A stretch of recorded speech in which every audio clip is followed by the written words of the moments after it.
A few moments later.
Hey, this is Tim again.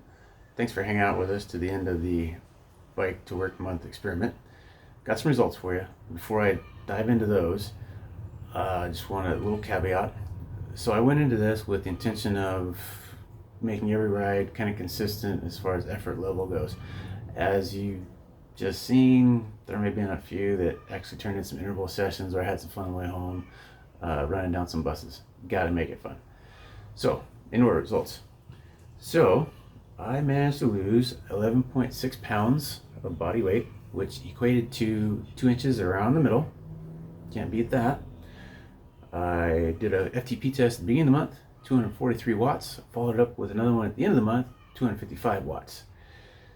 Now when you do the math between the wattage and the weight loss I got, I started out the month with 2.65 watts per kilo for my strength weight ratio. The end of the month end up with 2.96 watts per kilo, so some decent improvement. Might make more sense to those of you out there that are cyclists, and especially those that do any kind of lifting or anything like that. So there's that. I also tracked heart rate using just a fitness tracker from Garmin and the Garmin Connect online. Pretty sure the algorithm is just a 24-hour cycle recording that resting heart rate. Started out the beginning of the month, 67 beats a minute from my resting heart rate. By the end of the month, we're down to 60, so some pretty good improvement there. Over the month, I managed to save $90.72. So that kind of leads me to follow up a little bit about e-bikes. And the first video, we talked about e-bikes a little bit and how they might be a little more expensive than a regular bike, which is true. When I Googled the average price of an e-bike, the first article came up with $1,000 to $4,000, which seems kind of odd to me and seems like a really big difference to make an average, but yeah, whatever. So 12 months, $1,200, you're within that range. Technology for e-bikes is getting pretty exciting. From what I understand, the battery technology on e-bikes kind of comes from the same technology that produces laptop batteries. So as that improves, range and speed are both improving.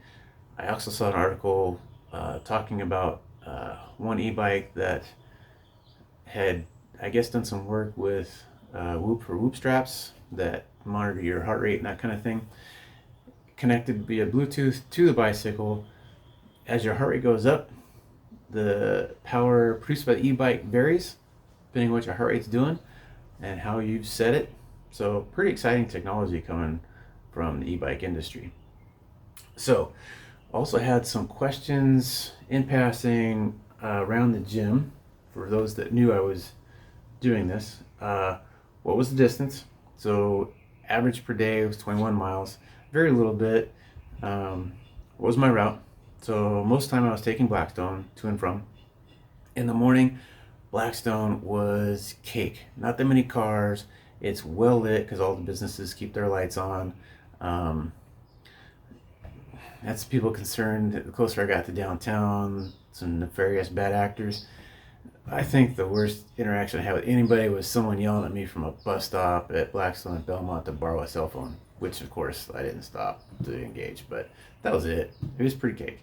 Coming home, yeah, on Blackstone there's a lot more traffic, but I found that the most part on Blackstone there's room at the shoulder for a bike. I tried Fresno Street a couple times and it's a lot narrower than Blackstone, so I actually felt safer on Blackstone, believe it or not, than I did on Fresno.